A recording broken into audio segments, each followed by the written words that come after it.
Madame la Présidente, Monsieur le Commissaire, une occasion manquée.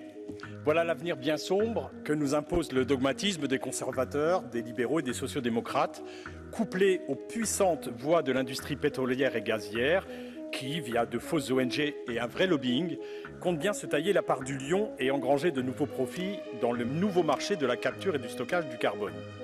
On allait rivaliser avec les ambitions et les milliards de la loi américaine sur la réduction de l'inflation et sur la lutte contre le changement climatique.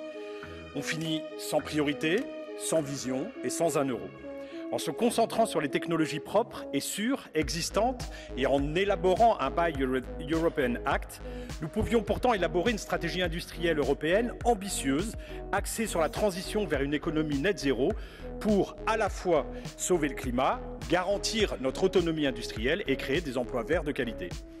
En lieu et place de ces orientations, ce sont le business as usual et le technosolutionnisme qui ont été privilégiés, soutenir l'industrie sans contrepartie de décarbonation, relancer les énergies du passé tout en pariant sur des technologies immatures et peu fiables comme la capture et le stockage du CO2.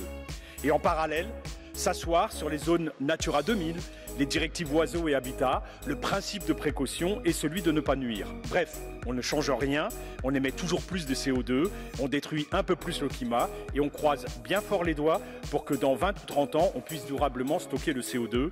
On perd 30 ans et nos chances de rester en dessous des 1,5 degrés de réchauffement, alors que la température ressentie à Rio aujourd'hui est de 50,6 degrés. Voilà l'avenir bien sombre qui se dessine à travers ce texte, chers collègues, alors que les solutions existent et nous le savons tous. Grazie, onorevole.